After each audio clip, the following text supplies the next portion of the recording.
스루프타임즈 2022년 9월 4일에서 5일 사이에 글로벌 뉴스들을 스크랩한 내용을 좀 진행하도록 하겠습니다. 이것은 그 개별 데버 마그네틱이라는 회사 분석할 때도 소개한 내용입니다만은 다시 한번 좀 말씀드리고 싶어서 가져온 건데요. 그 정년이라는 거에 대해서 마치 전문가인 양 이 머니투데이에서 방송을 했길래 조금 잘못된 부분을 좀 정리할까 해서 그런 내용이 됩니다. 왜 그러냐면은 남들이 이렇게 보면은 자원무기의 핵심은 광물 아닌 정년 이렇게 표현했기 때문에 그렇습니다. 그래서 모든 이 금속이 재련을 마친 광물에 섞인 불순물을 제거하는 과정이다, 정년이. 그러면은, 어, 재련을 하면은 그 불순물이 꼭 남는 거냐, 이렇게 이제 오해를 하게 되는 거 아니겠어요? 그래서 대범 마그네틱이라는 게 이제 그 중소기업인데, 건식 EMF라는 기계가 있고, 그 다음에 습식 EMF라고 해서 소형으로 조금씩 그렇게 탈철하는, 대부분 탈철이고 뭐 다른 거는 크게 없는 것 같습니다. 그런데 뭐 대개 그 선전은 뭐 전 세계적으로 당사만 생산관하고 일본 경쟁업체에서만 한다. 그래서 제가 옛날에 트리지라는 게 있습니다. 그 트리지에서 정년이란 건식 재련 후 불순물을 제거하는 과정을 정년이라고 하는 것을 잘 모르는 것 같다. 이것을 좀 다시 바로 잡고자 하는 것입니다. 정년은 건식 재련 후에 하는 거고, 어차피 그 건식 재련을 하더라도 나머지 그 공정이 정년 공정이 꼭 있는 겁니다. 그걸 알아야 되는데, 이분들이 주식하시는 분들이 적어도 이 뭐 프리즈라는 책도 한번 좀 봤었으면 하는 그런 아쉬움이 남네요. 이거는 뭐 과학적으로 기술적으로 이미 정리가 돼 있는 거기 때문에 제가 하는 얘기가 바른 얘기일 것입니다. 그리고 이제 9월 2일이 실질적으로는 미주리 선상에서 항복 문서를 받는 건데, 저희는 8월 15일 날이 이제 광복절이다 보니까 이제 패전하고 항복 선언을 이제 천황이 했죠. 근데 이제 실질적으로는 9월 2일이니까 거의 뭐 15일, 17일 정도 지나가지고 9월 2일이 무슨 의미가 있었는지 그거는 잘 모르겠습니다만은 야후에서 옛날 사진들을 이렇게 소개를 했습니다. 먼저 이제 맞서가지고 이렇게 하는 게 아니고, 먼저 이제 승자 쪽에서 먼저 이 사인을 하고, 이 쭉 이 기립해서 대기하고 있다가, 이제 대표가 이제 또 앉아가지고, 여기 와서 앉는 모양이죠. 이렇게 서류를 돌려가지고, 사인해가지고, 항복조 인식을, 그런 식으로 했던 모양입니다. 항복 선언을 하기 전에 기념을 하기 위해서 무수한 비행기 편대들이 일본 도쿄만을 말하자면은 나르고 있는 장면인데, 무시하게 꽉 벌써 분위기를 잡는 그런 모양새가 되겠습니다. 요거는 이제 멀리서 찍은 대기하는 일본 이 항복문서에 조인하러 온 대표들, 뭐 정치하고 군인들의 대표들이 이렇게 서서 기립해가지고 대기하고 있는 것입니다. 그런데 이 다른 기사에서 가져온 걸 여기다가 이제 돼 있는데, 일본계 미국인들이 또 있었대요. 그들도 참전을 했는데, 이건 읽어보겠습니다. 우리가 전쟁 중인 나라와 조상적 유대 관계를 맺고 있고, 그 이후로 많은 동료 미국인들로부터 불신을 받고 있는 미군에게 엄청난 자산이 되어 있습니다. 왜냐하면 그들은 적을 누구보다 잘 알고 있고 적을 물리치려는 강한 의욕을 가지고 있었기 때문입니다. 인종과 민족, 출신국을 근거로 사람들을 너무 자주 편견하는 미국에서 용기와 애국심에 대한 그들의 영원한 메시지를 잊어서는 안 됩니다라고 일본계 미국인으로서 전쟁에 참여했던 그런 사람들의 그 심정을 그 또 옹호를 해주고 격려를 해주는 그런 뉴스인데요. 이 뉴스가 케빈 노델 호놀루루 스타 광고주라는 사람이 진주만에서 그 2차 세계대전 종전기념 미드웨이 전투를 그 얘기하면서 나온 얘기를 앞서 먼저 소개를 한 겁니다. 근데 그 뭐 이거를 제가 다 읽으려는 게 아니고요. 그 눈에 띄는 게 그거는 이제 날짜 변경성 때문에 9월 3일이라고 이거는 얘기를 한 모양인데 미주리 전함에서 이제 최종 항복 문서가 서명이 됐지만 좌우간 그 현재에 관한 것이다. 그 뭐 또 그 행사는 과거와 마찬가지로 현재에 관한 것이다. 이것은 역사를 위한 역사가 아니다. 이 그 진주만에서 호놀루루 진주만에서 벌어진 기념식에 결국 그 우리가 그 진주만에 공격 당했던 것은 잊지 말아야 되는 거고 현재도 그거는 각성을 해야 된다. 그러면서 이제 풀어 나가는 게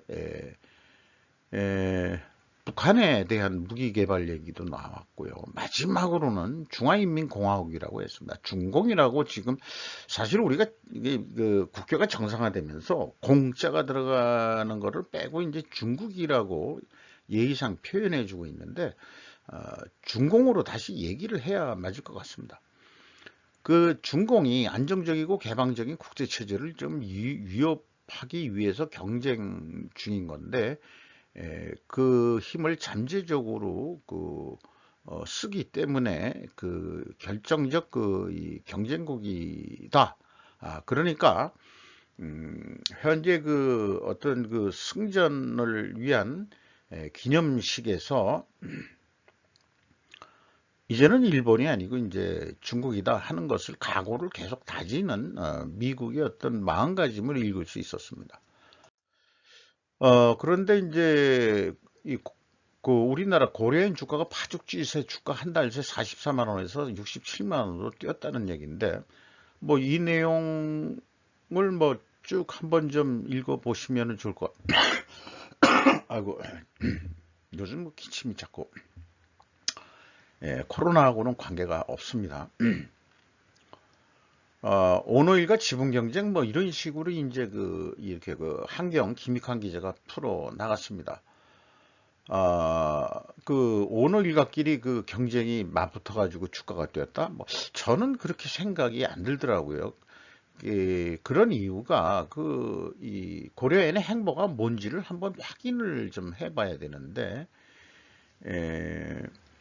뭐 한화가 그 고려인 최인범 부회장의 우호지분으로 분류된다는 것도 소개를 하고 있고 여기에 그 정체를 알 수 없는 업체가 고려인 지분을 맹렬하게 매수하는 것도 주가의 긍정적 재료다라고 소개를 하고 있습니다. 이 뭐 400억 원어치를 사들였다는 게 그게 큰 돈인지 작은 돈인지 저는 잘 모르겠습니다만은 주가 올리는데 기여를 했다. 근데 왜 이렇게 주가를 올리려고 했겠느냐? 그래서 그 조사를 해 보니까 이 공시를 했는데요. 이런 내용입니다. 2022년 8월 5일 날 그 고려아연은 이사회에서 제3자 배정 방식으로 유상증자를 결의하였다. 증자 예적 금액은 4,717억 원이고요. 한 99만 주니까 거의 100만 주에 다다르고 신주 상장 예정일은 9월 8일입니다. 며칠 이제 안 남았습니다. 본권 유성 증자는 하나 H2 수소 에너지 USA 회사 및 그 계열사와의 전략적 사업 지휘를 위하여 진행되는 것으로 당사는 2022년 8월 5일 하나 수소 에너지 USA 코퍼레이션 등과 신재생에너지 및 수소사업, 2차 전지 소재 사업, 순환 사업 등 분야에서 사업 제휴를 위한 기본 합의서를 체결하였다. 그러니까 돈이 필요하니까 이제 유상증자를 하기 위해서 유상증자할 때 주가가 높으면은 유리한 거죠. 그 회사가 많은 돈을 끌어들일 수 있다는 것입니다. 액면가가 5천 원인데 발행가는 47만 5천 원 할 거다 그런 얘기예요. 이거 이제 제3자 배정 방식이라면은 일반인이 참여할 수가 없는 건가? 글쎄요. 이 일반인들도 참여할 수 있겠죠. 그런데 이 발행가라는 게그 과거 1개월간, 일주일간, 최근일 가중산술 평균 주가의 단순 평균. 참 어떻게 계산해 놓는지 모르지만 또 최근일의 가중산술 평균 주가. 그러니까 단순 평균도 있고 그 가중산술 평균이라는 게 있는데 저걸 어떻게 계산하는 것이 기술적으로 모르겠습니다만은 또 상반기 장부 가격은 또 40만 6,754원이었다. 이거보다 제 계산으로는 더 나가던데요. 어쨌든 그 주가가 오르고 이 발행 예정가가 47만 5천 원이니까 뭐 60, 지금 얼마 60만 원대로 주가가 상승했다니까 이미 뭐 발행가는 결정이 돼 있는 모양이죠. 47만 5천 원으로. 그리고 또 하나의 그 공시 내용은 K잼이라고 종속회사를 만들었는데 동박공장이라고 증설 계획을 내었습니다. 생산 능력을 연산 6만 톤으로 한다. 현재는 13,000톤인데 그래서 1차 시기를 2023년에서 24년 사이 1차 증설 17,000톤까지 늘리고 2차 증설 때는 한 3만 톤을 증설을 해서 최대 6만 톤까지 생산하는 능력을 키운다. 그래서 투자 금액이 총 7,356억 원인데 1차 증설에 한 2,500억 들어가고 그 다음에 2차 증설에 4,800억을 투자할 예정이다라는 것을 공시를 했습니다. 이번에 유상증자는 한화의 이 사업 제휴를 위해서 돈이 들어가기 때문에 유상증자하는 거고, 요거는 뭐 자체 자금으로 계속 조달할 역량이 있는 기업이라고 그렇게 생각이 듭니다. 그런 등등으로 해서 주가가 상승했을 수도 있습니다만, 앞서 얘기한 대로 영풍하고 고려 아연이 아니 영풍이라는 데가 최씨가와 이 장씨가의 해주 고보 고등학교 동창들끼리 동업을 해서 아직까지 이 성공 사례로 남아있는 기업입니다. 그런데 이제 3세 경영으로 왔는데 아무래도 삼성 아니 3세 경영을 하면서 뭔가 방향성의 우선순위 등등으로 인해 가지고 아무래도 두 집안이 헤어지지 않을까. 지분 정리를 어떻게 하든지 잘 모르겠습니다만은 그런 것도 잠깐 점 찍어볼 수 있지 않겠느냐. 두 집안이 또 어떻게 잘 의견이 합의가 맞아가지고 좀 해결이 되기를 바랍니다. 또 이런 말씀을 드리는 것은 최근에 제가 제르지 세케이라는 미국 아니 헝가리의 농민 반란군 얘기를 하면서 높은 사람들이 방향성 우선순위가 상충이 되고 대립이 될 때 폭발성이 일어난다. 그러니까 어떤 형태로든 이 폭발성이 일어날 소지가 있다. 방향성이 장씨하고 최씨가 다르다고 한다면은 그런 문제도 좀 점쳐볼 수 있을 거라고 생각을 합니다. 그리고 일본 야후 재팬 뉴스를 좀 가져왔는데요. 이 현대 비즈니스가 조금 반한적인 쪽 그런 기사들을 많이 내고 있는 것 같아요. 선진국 한국이 경제 붕괴 카운트다운에서 이게 이제 뭐 번역에서 카운트다운이 됐다. 이제 경제 붕괴가 되고 있다. 자기네들은 어떻고 이제 일본 넘을 수 없다. 위험한 시나리오 부상했다. 뭐 이런 식으로 제목을 끌어가지고 눈길을 끕니다. 소제목으로 고령 여성들의 너무 심해 빈곤 문제, 연금금리 부동산 고령 근로, 500만 가구에 육박할 독고 고령자, 완전히 붕괴된 인생의 모델 케이스, 일본을 넘어 등으로는 이제는 한국이 말할 수 없지 않느냐, 이런 식으로 기사를 쓰네요. 일본도 한국이나 중국과 비교하면 아직 더 낫다고 할 수 있을지도 모른다. 조금 지들이 위안을 받는 거죠. 그러나 그것도 필자와 동세대의 40대는 취업 빙하기 세대라고 불리는 이 세대가 고령자의 반년에 올라서 20, 30년 후에는 생활이나 일본 상황은 어렵다고 예측되고 있다. 자기네들도 이제 물론 어렵다는 것을 인정은 하고 있는 거죠. 한국도 일본도 부모 세대가 걸어온 결혼하면서 아이 낳고 키우는 정년까지 근속하면서 노후는 좀 안전하게 보낼 수 있다는 이 모델 사례가 완전히 무너진 것이다. 뭐 저는 조금 혜택을 받던 세대인지도 모르겠습니다만은 지금 좀 미래가 참 다 불안하죠. 그런데 이렇게 비판적으로 썼는데 무슨 감정적으로는 무슨 영화의 대사처럼 꼭 이렇게 써야만 속이 좋으냐라는 거로 대꾸하고 싶은 거예요. 이성적이고 합리적으로 어떻게 대응할 수 있는 말이 뭐가 있을까 이렇게 생각해 봤는데 이렇게뿐이 저도 그 생각이 안 드네요. 현대 비즈니스라는 데가 참 재미있는 데입니다. 그리고 새우 표시는 아주 유명 유튜브인데 누구라고 얘기는 안 하겠습니다만 러시아 재벌들의 암살인데 이제 자살로 많이 되는데 이제 8건이 연속 발생이 됐는데 유튜버의 장점이라고 제가 생각되는 것은 요게 최근에 말하자면은 사망하신 분인데 자살로 뭐 어디 아파트에서 발코니에서 미끄러져 가지고 추락해서 죽었다 그런 얘기거든요. 마가노프라는 사람인데 올해만 러시아 에너지 경영진 중 8번째로 갑자기 사망했다. 그리고 이제 우리 저기 고르바초프는 우리나라한테 아주 우호적이고 참 이 마음씨 좋은 아저씨로 우리가 각인이 돼 있는데 노태우 대통령 때 우리가 러시아하고 국교가 수립이 됐었죠. 이분이 이제 돌아가셨는데 9월 1일 날 푸틴 대통령이 목요일 병원 방문을 했고 해당 일에 마가노프가 사망했다. 그 병원에서 떨어져 가지고 뭐 이런 얘기거든요. 그리고 뭐 여러 가지 8건의 사망 사건을 쭉 유튜버가 소개를 했는데 올리가르히라는 게 이제 우리나라의 재벌을 러시아에서는 올리가르라고 이분이 소개를 하고 있네요.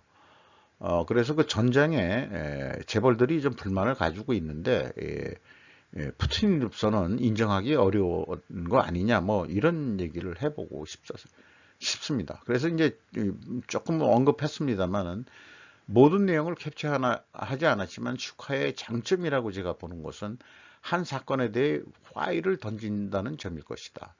그래서 그는 과거의 사건들과 유사한 사례들을 검색해서 찾아 독자들한테 시청자들한테 소개를 하고 있습니다. 많은 사람들이 시청을 하고 있죠. 뭐 200만 이상의 독자가 있다. 그렇게 대단한 뭐 1인 기업도 아니더라고요. 이제는 직원도 쓰고 그러던데 그게 정성이 들어간 것으로 볼 수 있다. 그래서 슈카월드의 장점을 제가 좀 정리를 해봤습니다. 그런데 이제 저는 뭐 제가 주종으로 하는 게 이제 따로 있으니까 이런 뉴스를 보고 질문을 던져보고 또 추적을 하고 그럴 만한 또 시간도 없는데 그럴 경우에 우리가 합리적인이나 논리적인 생각이 좀 연습할 필요가 있다 그런 건데요. 그래서 이제 검색도 쉽게 좀 해볼 수 있는 거로 검색하는 것도 물론 기술입니다만은 어떤 사건을 봤을 때 우리는 시간이 없고 그럴 때는 우선 왜라는 질문을 스스로 자꾸 해보고 그리고 발생 원인에 대해서 자기가 가정을 해보는 겁니다. 러시아 재벌이 병원에서 떨어져서 자살을 했다. 그럼 왜 자살했지? 라고 질문을 우선 단순하게 갔는데 왜 병원에서 떨어져서 죽었지? 해필이면은 이제 이런 게 근데 가정은 원인을 이 가정을 해보는 건데요. 이 조사에서 발표된 거지만 앞뒤에 그 여러 가지 돌아가는 자신이 가지고 있는 상식, 직관 이런 걸 통해 가지고 푸틴한테 믿게 된 모양이다, 보인 모양이다, 라고 가정을 해서 그 푸틴과 그 러시아 재벌들과의 관계 뉴스를 아마 그 키워드로 그렇게 입력을 하면 이거는 뉴스 그 근거들이 딱 되지 않겠냐. 아이고 죄송합니다. 이제 그렇게 좀 우리가 그 논리적인 연습을 좀 해볼 필요가 있지 않겠냐 그렇게 생각이 됩니다. 그 제3자 상국의 입장에서는 이렇게 좀 합리적이나 논리적으로 생각하는데 국내 뉴스를 들어보면 그게 좀 안 돼요. 저도 윤 대통령을 형사고발 이 대표 수사에 대한 대항 한국 최대 야당 일본 지지컴인데요. 이제 외국 쪽 그 뉴스로 그 시각을 좀 자꾸 보고 싶은 거죠. 왜냐하면은 그 객관적으로 좀 보고 싶어서 이게 어디에서 찍은 사진인지는 모르겠습니다만은 어, 이제 그 검찰이 그 이재명 그 민주당 대표가 됐죠. 그 소환을 하니까 정치 보복이다 하면서 대통령 그 재임 중에는 안 되겠지만 그 이 선거 과정에서 죄송합니다. 대선 과정에서 김건희 부인이 주가 조작에 관여한 의혹을 둘러싼 허위 발언을 했다고 하면서 이 저기 또 고발을 했다는 거죠. 검찰에. 좀 재밌는 나라입니다. 말씀드렸지만 내분이 일어나면은 공격을 어디 당할 텐데 말이죠. 도둑 잡는 건 보복이 아니라 정의와 상식의 구현이라고 이재명 가라사대라고 얘기를 했답니다. 왕년에. 그래서 뭐 잘못된 거 지금 뭐 이렇게 조사하겠다는데, 그래서 6일 검찰 소환 통보되자 이재명 명백한 정치 보복, 반발, 성남시장 시절엔 적폐청산은 정의 구현, 만날해도 된다. 뉴데일리 오늘자 그 김선 기자의 뉴스 내용이었습니다. 재밌는 나라죠. 그리고 아베에 대한 석간 후지 쪽에서 그 지금 현재 그 수상과 외상이 조금 좀 각오를 좀 다져야 되지 않겠냐 뭐 이런 뉴스를 냈어요. 중국이나 한국과 신뢰관계를 수립한 아베 외교의 배후는 신축성 없는 키시 배워야 되는데 이게 이제 번역상 배워야 되는데 신축성 없는 키시 총리와 하야시 외상 방위력 강화로 그 우선 매진하고 있고 이 사람들이 아베 사망 후에 일본의 각오를 그 다지고 있다. 그래서 그게 2016년에 일본 그 시마 서미트라고 되어 있네요. 일본에서 그 G7 회의가 있어가지고 가운데서 이제 아베 수상이 이렇게 찍었던 사진을 내면서 이 좀 잘해야 되지 않겠느냐. 그리고 또 이제 마지막에 또 이런 얘기를 하고 있어요. 원칙을 단호하게 무너뜨리지 않고 개인적인 우정과 신뢰 관계는 만드는 국리도 있지 않은가. 관계를 만드는 국리도 있지. 예컨대 한국의 윤 대통령은 취임 전에 만나서 다행이다. 누가 만났나요? 저간 그 기시다라도 얘기하고 기시 총리라고도 얘기하고 하야시 외상 그렇게 이제 얘기를 하면서 그 아베 씨가 그때 잘했다 하는 얘기를 후지석과는 좀 얘기를 하면서 지금 뭐 통일교하고 문제가 돼가지고 국장이 웬 말이냐 일본 한국식으로 이야기하면 웬 말이냐는 그 프랑카드가 많이 붙은 게 우리나라 이제 그 농성할 때 쓰는 얘기들이죠. 국장이 웬 말이냐 아베 수상을 그냥 뭐 개인적으로 하는 거지 돈도 들어가는데 근데 뭐 이런 석관 후지의 그 기사들을 보면은 국장을 받을 만한 그런 분이다라고 은근히 이렇게 그 하는 것 같습니다. 뭐 몇 장 안 되는 것 같은데 얘기하다 보니까 또 뭐 한 20분, 25분이나 넘었네요. 이상 그 실버 타임즈 스크랩 뉴스를 리뷰해 봤습니다. 감사합니다.